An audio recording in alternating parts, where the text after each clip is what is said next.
One, new polling suggests that Nikki Haley has drawn into a head-to-head tie with Ron DeSantis, setting up DeSantis for the need of a ninth-inning home run.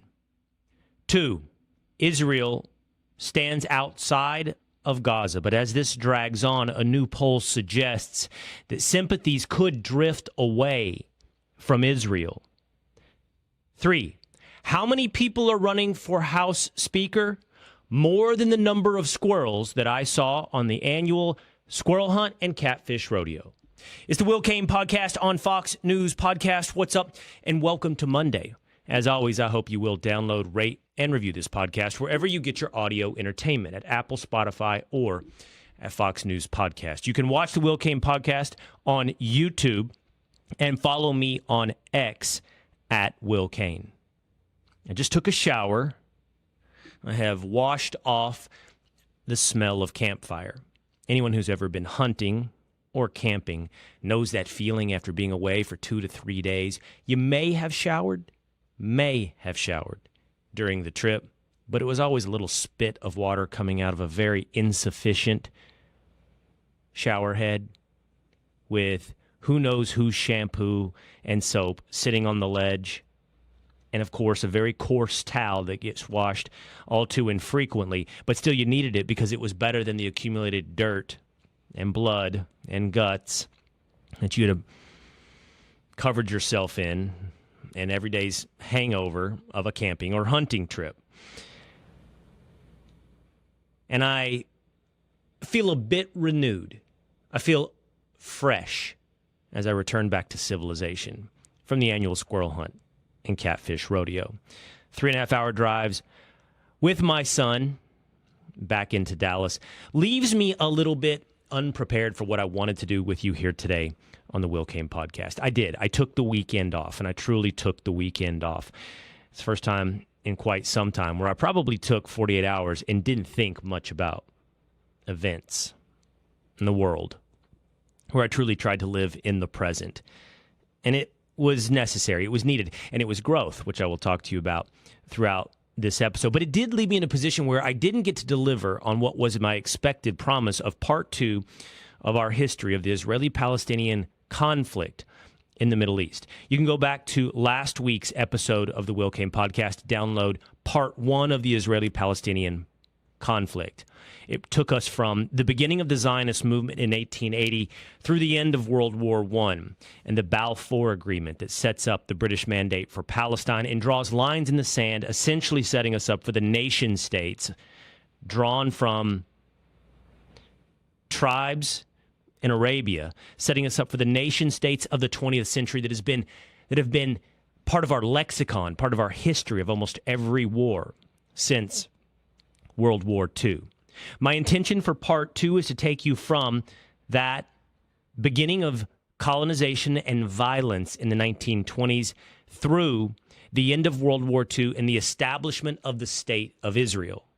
But it is a bit of a beast.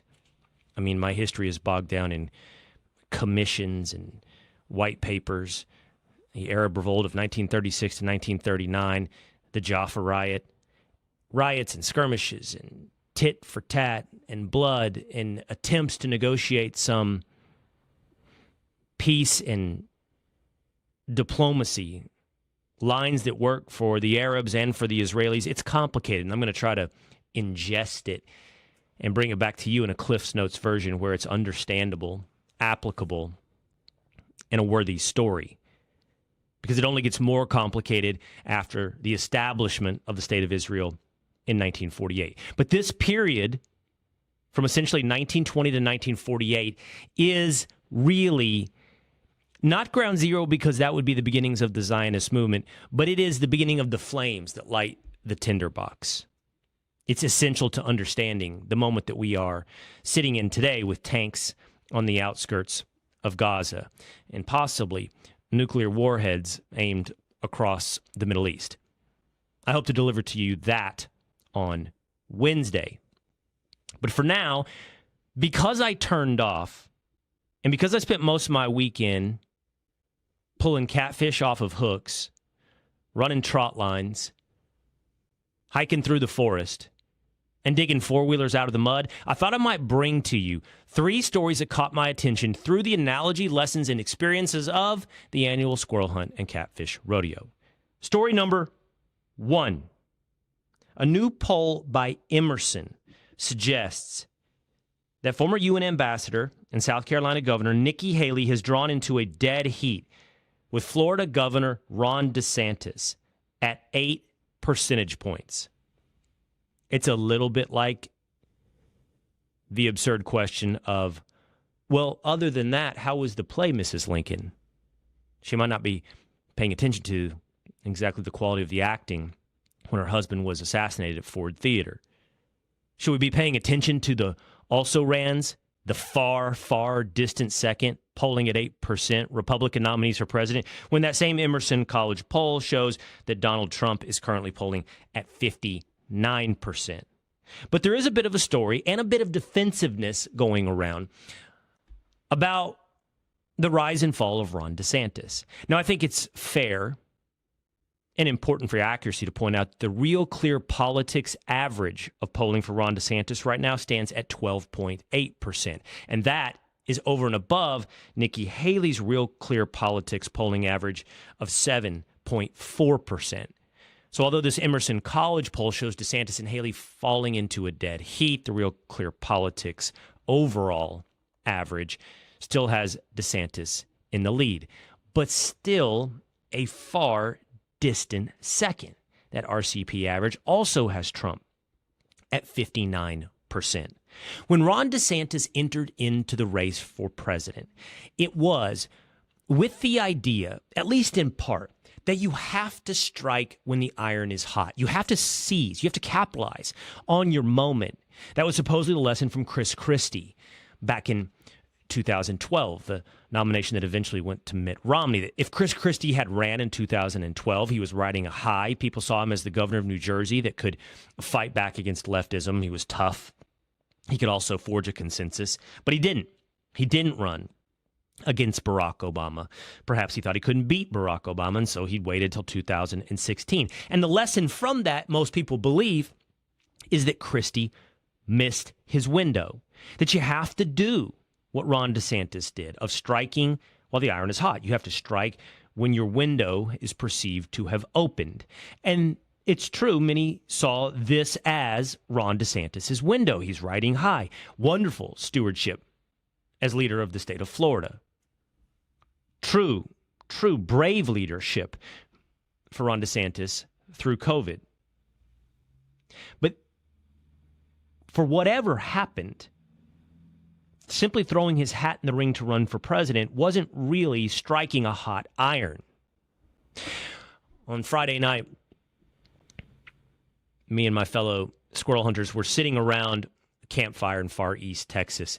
This little bit of land that we hunt is about as far east in Texas that you can possibly get. Any further, and well, you're not in Louisiana, but you're in Toledo Bend Reservoir, which is the flooded, dammed up lake of the Sabine River that divides Louisiana and Texas. I mean, it is far east Texas. It is like in the 1800s, so much so the beginnings of the Wild West, and not what you think of the Wild West. I mean, because we're talking about deep piney woods and thicket, but truly the beginnings of the Wild West, where they had the regulator-moderator wars in East Texas, which were those that wanted to bring law and order and regulate the new frontier versus those that wanted to keep it Wild West, wanted to keep it free.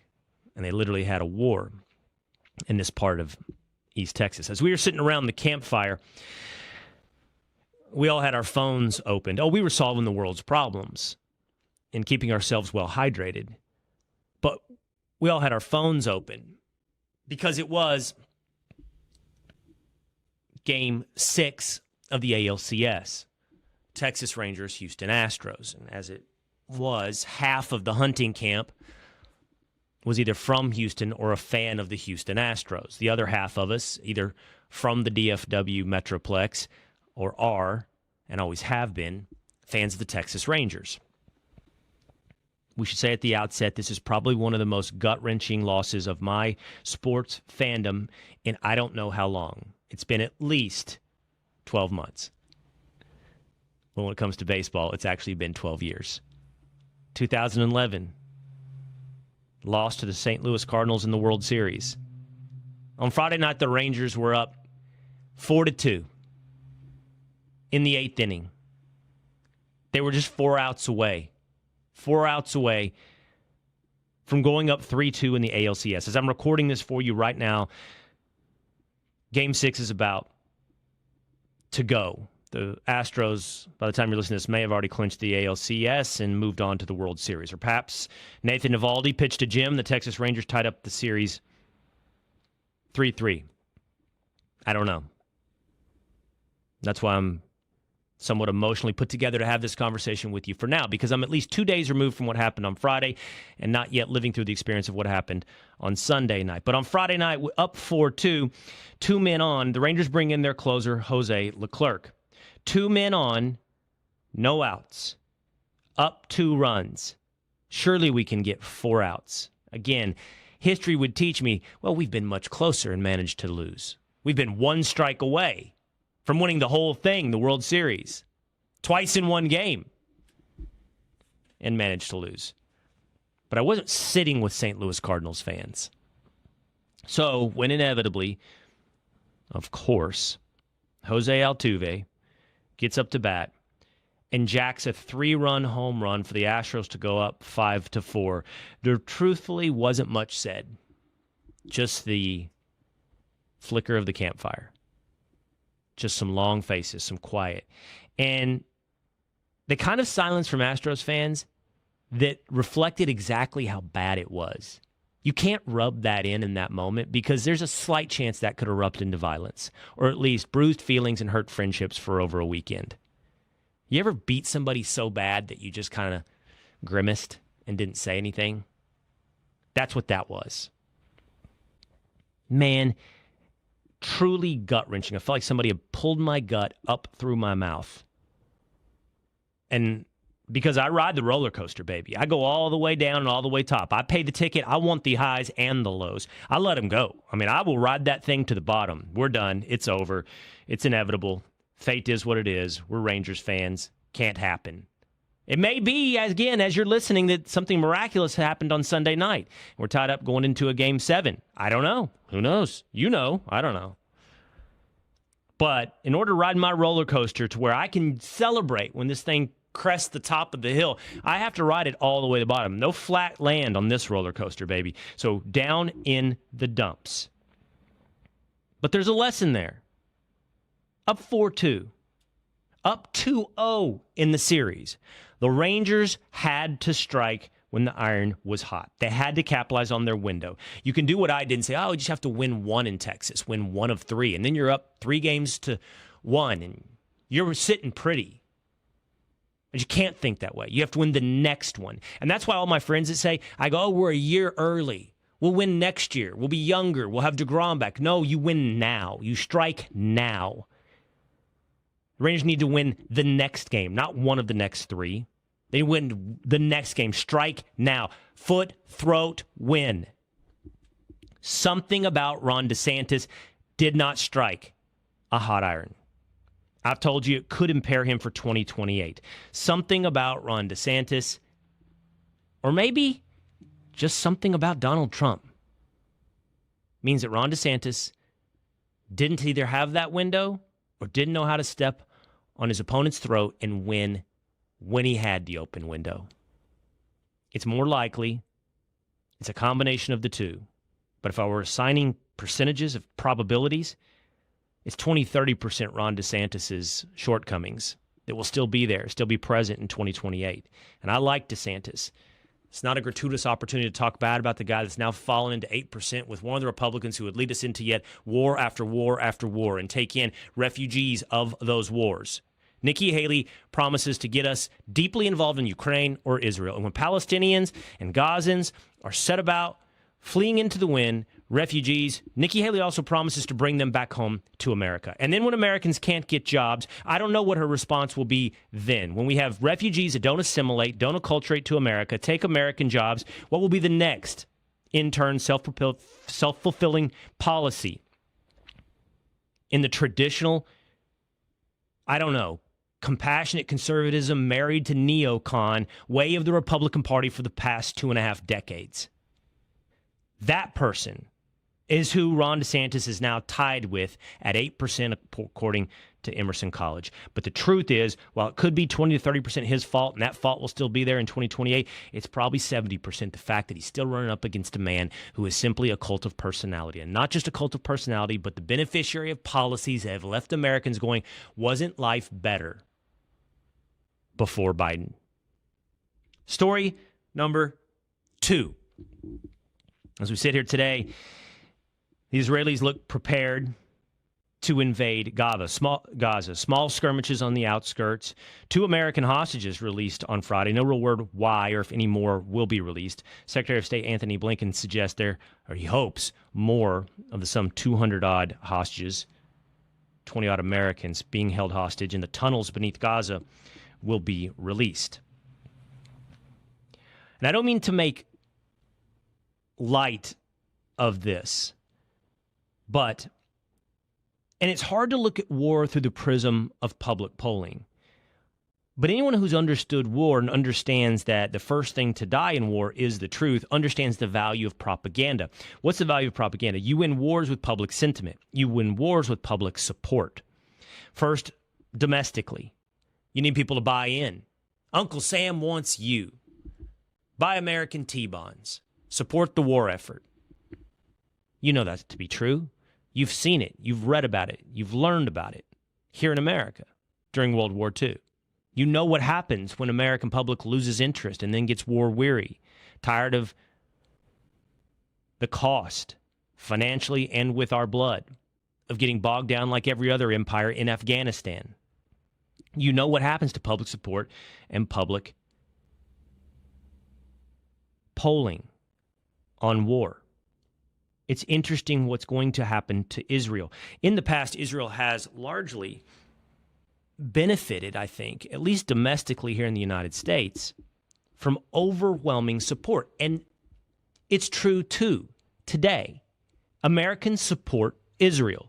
Republicans, something like 80%, 78, 80%. Democrats, closer to 50%. But largely, the American public is with Israel. And that's equally as important to getting support domestically. You have to get support internationally for your war. I mean, international support from the UK and support from the United States is really, it was laid out in the Zionist mandates early in the program of colonizing the Middle East. They needed support from a major power. It was laid out by Chaim Weizmann, one of the main leaders, the main leader perhaps, of the Zionist movement in the Levant. You need support from a major world power. And Israel's going to need support for this war. But the further you get removed from what happened, the horrific terrorist attack that killed something like 1,400 Jews in Israel, the further you get removed from that atrocity, and the attention focuses on tomorrow, on the next move, on the military strategy, and what's happening in Gaza, Israel's going to have itself a difficult time with public propaganda. Bogged down. Now, I don't mean to make light, but I promise to give you this story through some analogy and some sharing of experiences through the squirrel hunt and catfish rodeo. So, sitting on Toledo Bend, this little camp runs right off into the water. And let me tell you something. There's that mud, that whatever it is, clay, it is a mixture of clay and sand. It is as close as you get to quicksand that I've ever experienced. So on Saturday afternoon, after we'd done the squirrel hunt that morning, we're all sitting around watching college football, recuperating, and our leader, Bubba, our leader, my mom's husband, Luke, 4, comes walking up sweating and muddy and bleeding with my brother and says, "Hey, we need your help. We're stuck." So me and one of my brother-in-laws hop on to a four-wheeler, two four-wheelers. Took 2 four-wheelers off, riding off into the woods. Now, when I say off in the woods, at first we're on trails, but I'm following them, and all of a sudden we peel off the trail into the woods. When I say we pull off the trail into the woods, there's no trail in the woods. We are whipping through small trees, aiming for small trees, trying to avoid big trees. And the four-wheeler just bends down the small trees. Vroom, vroom, vroom. These things are powerful, by the way. Impressive piece of machinery. Yeah, we are plowing through the woods, trying to get down to this creek that runs off into the lake, where my mom's husband, Bubba, and my brother had run a mule, big old powerful mule, not the livestock mule, you know what I'm talking about, the four-wheeler mule, into a creek bed. And it was into water, up above its tires, into the floorboard of the mule. Like if you wanted to press the gas or the brakes, you had to put your foot in the water. How did you guys manage to do this? We're just having a good time, thought we could clear it. And they drove down into that thing, and I mean, it must have been like hitting gum, like just stuck. I mean, I'm talking about not even a budge stuff. Yeah, none of that stuff you do in the snow, rock it back and forth. Come on, you get it. You can't get out and push because you'll sink down to your hip in this mud. So his big idea is we're going to get the 2 four-wheelers, and we're going to tow strap them off and try to pull it out. First, we tried one, mine. So I'm on the four-wheeler. They tow strap me off to the front, to the bumper grill, the guard up front on the mule. He's like, give it, go, Will, go. I'm like, let me take the slack out. No, pop it. Oh, no, I'm taking the slack out. I ease up, but then I gunned it, Before you know it, I'm riding a Bronco. I mean, my front tires are way up above my head, and I am a two-wheel wheelie, and I'm going up and back, and the mule's going nowhere. Okay, everybody thought I gave it a good college try. I didn't back off. Thank you. A few man points. I appreciate that. So now we're going to try on two four-wheelers to pull the mule out. So we do that. This is the biggest redneck job you've ever seen. Making it up as we go on the spot. It's the kind of thing you read about how somebody, that's how he lost his finger at best. And Bubba was already bleeding from all the trees whipping across his face. I mean, he had blood all down his shirt. So he tied off his four-wheeler to my four-wheeler. I was in the lead. I was the lead sled dog. And he was in the second position. And then we both gunned it at the same time to try to pull that mule out. And I'm going to tell you something. When I gunned that thing, it felt like I had gotten hit by Ray Lewis. I mean, just brick wall. Not a butt. Boom. Nothing. So I said, okay, let's go to the other side, and this is the part that's going to receive a little bit of pushback should anyone listen. It was my idea to go to let's pull it out from the back. So we go back to find our way around the creek, which took a little bit of doing as well because we were going to get those things stuck. And I ran all the way to the beach, came back up the river, did the same thing. Tied it off, went straight to 2. And this time, when he gave me the go, I decided this one's it. I'm going full bore. If I tumble backwards, I tumble backwards. If we snap a finger or leg, whatever. Floored that bad boy. I could hear Bubba behind me. He floored his, and I felt a little give. Now I'm moving. My nose comes up, but I leaned up over it. Now we're moving, and then I'll look back, and there's that bad boy coming out. And it was the biggest celebration. It was like, let me tell you something. It was the biggest accomplishment of the weekend. We'll get to that in a minute. That was the biggest success. Hunt for manhood of the weekend, pulling that mule out of the mud. It was so fun. We rode the four-wheelers back on the beach. There's down trees, cedars everywhere on the beach, so you'd have to run them off into the lake at times, but the lake gradually goes away, so you're driving your four-wheeler up through water up to your knee high, coming back on the beach. I went and got my son, my 15-year-old, said, you got to come do this with me. Got him. We went back, went up and down the beach in the water. He and I then got our four-wheelers, bogged down in the quicksand of the lake twice. Since those were light enough, I could get out, sink down into the mud, lift them up over onto a little more solid ground, get out. Man, it was the most redneck, dirty, no rules. My son said, I mean, you could do anything there. You could do anything. We shot clays. We didn't light off any tannerite. No small munitions. We had an AR, didn't fire that thing off, did that last year. He's like, it's just free. I was like, yeah, man, that's what it's about. That's what everybody likes, going out to a campfire, to a ranch, hunting, because you feel free. Even if every once in a while you get, or maybe even because every once in a while you get bogged down.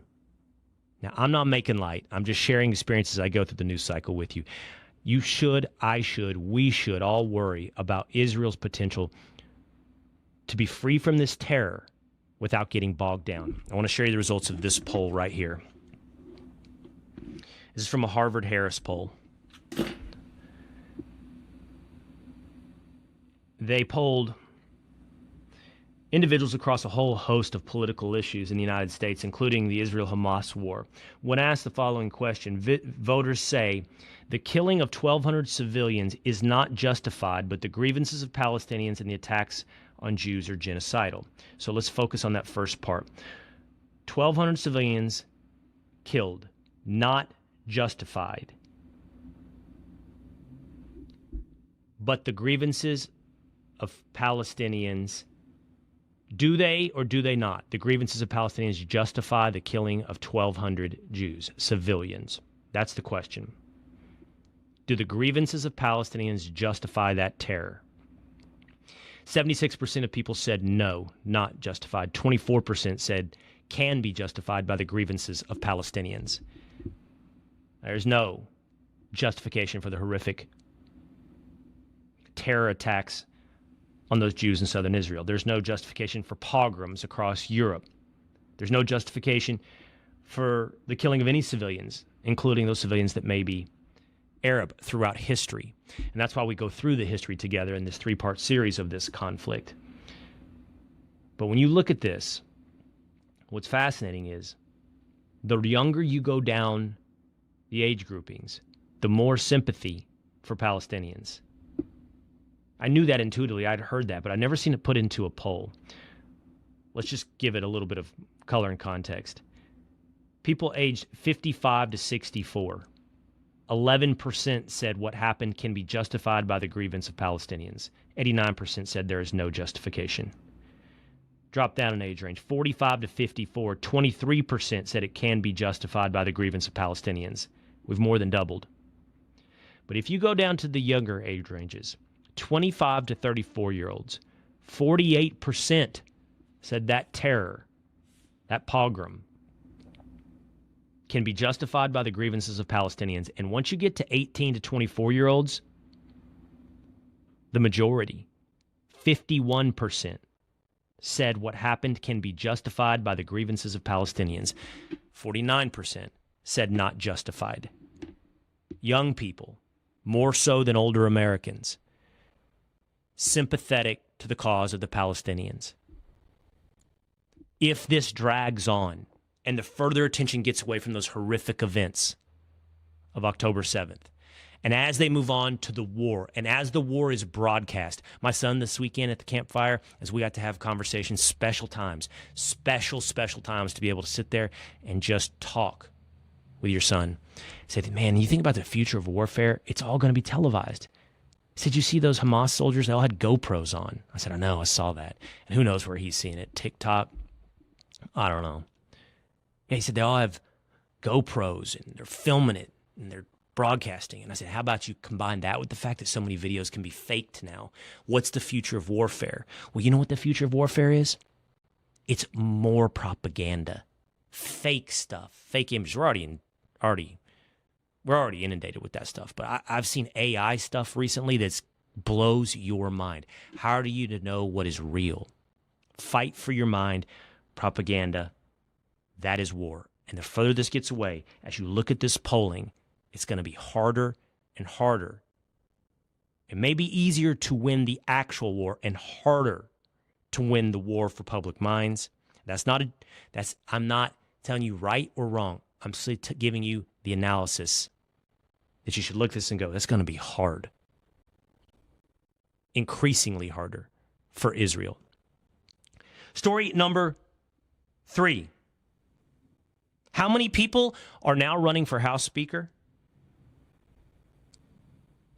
More than the number of squirrels we killed at the squirrel hunt and catfish rodeo.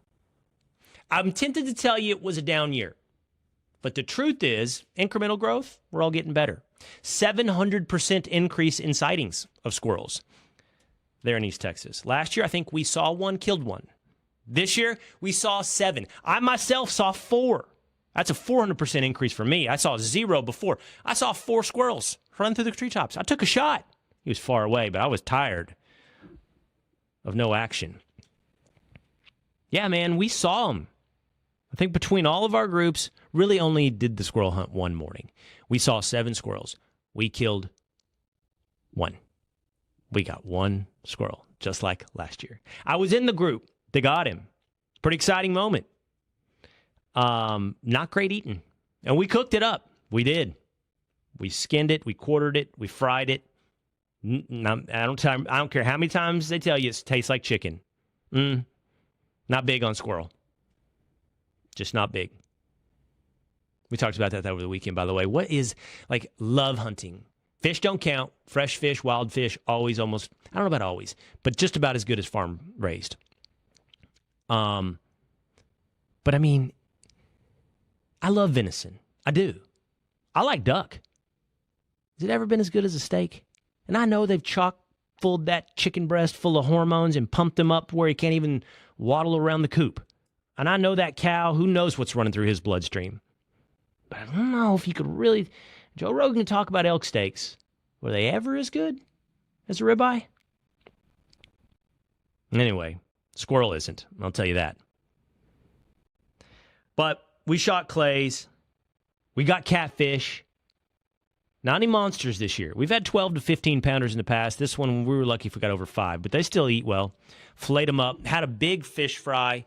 Way too much salt in Tony Chachere's. I'm swollen and eyes barely open right now. But we had a great time. Broke down the problems of the world. Spent time with my son. That's what it's about in the end, man. Just talking. Talking about his future and what he wants to do for a living. And yeah, talk about soccer here and there. That's his sport. Talk about football. Plays on the football team. Talk about friends. Talk about his social environment. Talk about what he thinks of the world. Forget what I think of the world. What does he think of the world? Just be present. Try to teach fewer lessons. Just do more listening. Oh, man. Make mistakes. Got to let him make mistakes. Okay, yes, you can take my car back into town and get Bubba some limes for his drinks. So let him take my truck, the 10 miles back into town, country roads mostly. Should I or shouldn't I have? I don't know. I never know the answers. You know? Take on little bits of responsibility, allow some mistakes to happen, learn your gun culture, your gun etiquette, your gun safety. Did a great job with that. Never caught a stray barrel pointed in the wrong direction. Hit a few targets. Learn to be a man. Make some mistakes, take on some more responsibility. Let me hear your thoughts. Great. Awesome. Becoming a man. So if I saw 7 and killed 1, how many people are running for House? The answer is 9. 9 people have apparently thrown their hat in the ring to run for House Speaker. After Jim Jordan is no longer a candidate, you're looking at now Congressman Tom Emmer, House Majority Whip. Congressman Kevin Hern from Oklahoma. Congressman Jack Bergman, 40-year vet of the U.S. Marines. Congressman Austin Scott from Georgia. Byron Donalds, friend of the Will Cain program, from Florida, running for House Speaker. Congressman Mike Johnson from Louisiana. Congressman Pete Sessions from Texas. Representative Dan Musser from Pennsylvania. And Representative Gary Palmer out of Alabama. I would tell you more about each of these guys, but I just don't know. I don't know. What do I know about Gary Palmer or Dan Musser? I'm sorry. I'm not going to pretend like I do. I know Byron Donalds. I think he's really smart. I don't know what he is as a leader. I don't know. He's still very young. I don't know about Jack Bergman. I know Tom Emmer's a whip, and that's something you have to do. When Matt Gaetz embarked on this project, the whole thing, success was predicated upon what comes next. In and of itself, it wasn't good. It was only good in its ability to deliver for the American people, a speaker who delivered for the American people and represent the views of the American people. This thing has gotten so out of hand. It's so personality-driven. Everybody's so mad. That's what I think. Everybody's so mad. They don't want to give Jim Jordan it because then it gives Matt Gaetz a win. It's like it worked for him. And I get it. Personalities. This is what leadership is, managing personalities. And believe it or not, as I've told you in the past, I don't like compromising my personal life. I understand compromising government. It's the necessity of a body that has that many people in it. It's just the way it works. So, hopefully out of one of the 9, we find something. And I'm not rooting for Matt Gaetz. I'm rooting for America when I say, I hope it's something. that's better than it was before for America. There you go. There's 3 stories through the experiences I had this weekend of the squirrel hunt and catfish rodeo. Will Cain Podcast at fox.com, and I will see you again next time. Hey, it's Will Cain. Click here to subscribe to the Fox News channel on YouTube. It's the best way to get our latest interviews and highlights. And click to subscribe to the Will Cain Podcast for full episodes right now.